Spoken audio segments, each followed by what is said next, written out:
Hello and a warm welcome to the latest of our stories from the Strongrooms.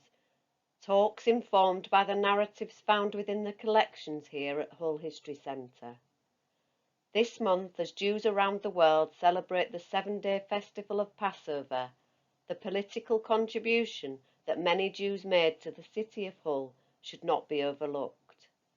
None probably more so than Sir Leo Shultz, Lord Mayor of Hull from 1942 to 1943. My talk will guide you through his life, pointing out some little-known and interesting facts along the way.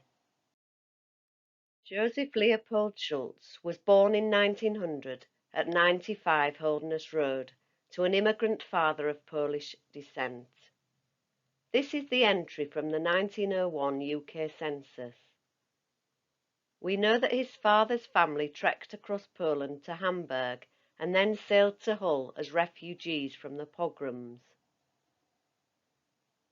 Before becoming an insurance agent, Leo's father kept a pawnbroker's shop. Leo was one of 8 children. The Schultzes were not the poorest of families. Sometimes his mother would dress little Leo in a velvet suit with lace collar and cuffs. However, the family witnessed a great deal of poverty and hardship around them, which evidently made a great impression on the young Leo. This arguably influenced the principles that would come to motivate his political career. Leo attended Courtney Street School, and there he saw further evidence of social injustice. He later passed a scholarship to attend Craven Street Secondary School. It was there, he later told a reporter, that something happened which made him resolve to devote the rest of his life to reforming the education system. At the age of 15, Leo sat for one of the Oxbridge scholarships offered by Hull Corporation. But although the bright teenager received the highest marks of any candidate, he was not allowed to take up the award. Leo was told that the scholarships could only be taken by pupils from certain backgrounds, or pupils who attended either Hymers College or Hull Grammar School. Fired by a determination to put this injustice right, one of his first acts as a city councillor was to push through an amendment making it possible for any child in any of the city's schools to win one of these scholarships. After a couple of years teaching at a private school and a 2-year spell as a soldier in the Durham Light Infantry, Leo was demobilised in 1919 and became an accountant. It was in 1919 that Leo met his wife-to-be, Kitty, when she was serving with the Women's Auxiliary Army Corps at York. They were married in 1928. Kate Pickersgill grew up on Bournemouth Street, near the Needler's Chocolate Factory. She played her own significant role in the city, serving on Hull City Council, representing the Long Hill ward. However, for many years she was content to remain in the political background, devoting her energies into looking after her husband and family. Kitty converted to Judaism before she married Leo. She was always at the side of her husband throughout his busy political life and was his closest adviser. Kitty and Leo had a son, Lionel, in 1931, and in 1939 they made another addition to their family, a child refugee from Austria. Robert Hans Rosner was 8 years old when he arrived in Hull with his sister Renata on the Kinder transport. Both children are shown in this photograph.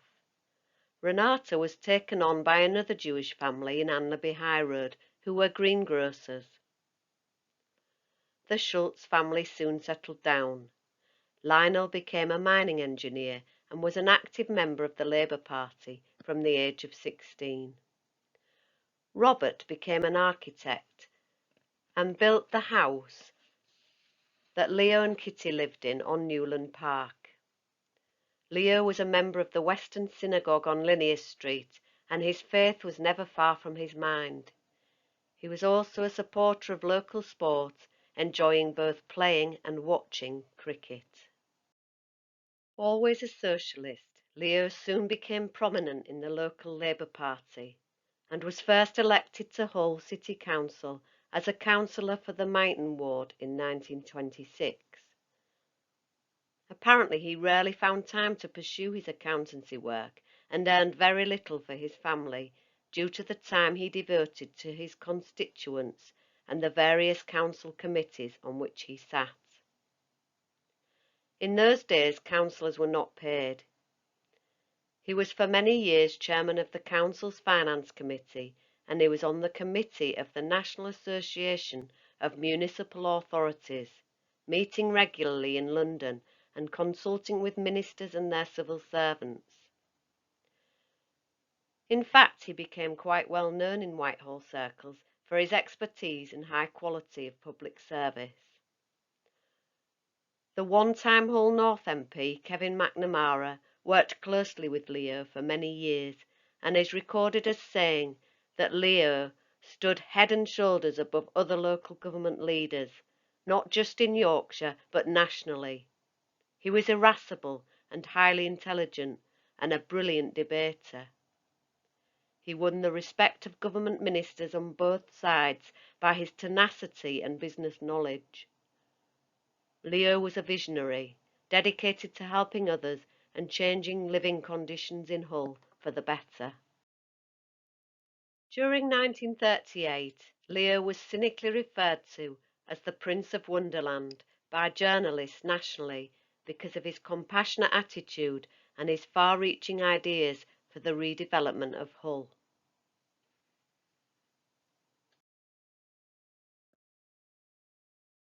Before the Second World War started, and sensing Hull's potential vulnerability to air raids, Leo, Finance Committee Chairman, committed the City Council to spend £1.5 million on the construction of thousands of shelters across the city. He did this without any government sanction or approval. Indeed, the government at the time thought Hull did not need the shelters. They disapproved of this spending, but Leo went on to persuade the government to approve the finance retrospectively and pay the council back whilst the shelters were already in construction. After the war, few could deny that the shelters were responsible for saving many thousands of lives. Generally, we have very few records from which we can glean information about the people behind the political life of the city. But here at the Hull History Centre, we have two specific files which have survived that chart Leo's time as Deputy Controller of the Wartime Emergency Committee and as a member of the Civil Defence. The files date from September 1941 to October 1942.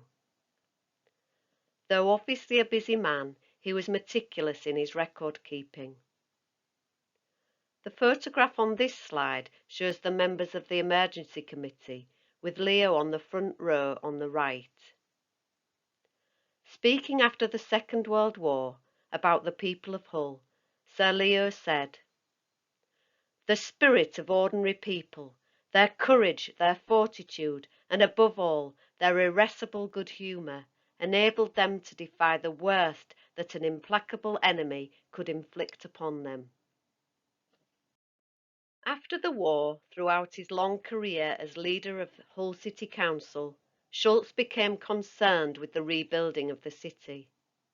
He asked the architects Lutyens and Abercrombie to come up with a vision for a new city. Though the plan was rejected, Sir Leo and his deputy, Councillor Harry Woodford, created new estates, schools and libraries in a bid to make the city better. In the 1960s, he initiated the purchase of Hull's remaining town docks for the city. This paved the way for the old town docks building to become our maritime museum, and later saw the creation of Hull's Marina and the Princess Quay shopping centre. In relation to this, he himself once said, If you seek my memorial, look around you. It was Schultz's efforts to rebuild the city and his foresight during the Second World War that earned him several honours, including a knighthood in 1966. Sir Leo died in July 1991. At his funeral, it was said that he was a remarkable man, a towering personality who gave 57 years of unstinting service to the city of his birth. And it's hard to imagine we will see his like again. He has since been commemorated with a statue standing outside of the Guildhall, unveiled in May 2011. One of the driving forces behind the idea for such a commemoration stated that Sir Leo was undoubtedly the biggest political figure in Hull in the 20th century, and his achievements were absolutely huge. His influence on how the city developed should never be forgotten. The Jewish community in Hull and the United Kingdom should feel very proud of him and the many other Jewish citizens that helped their local communities through devoting their time to public affairs. Thank you very much for listening. If you are here via YouTube, remember to subscribe to our channel and get notified whenever new videos are uploaded.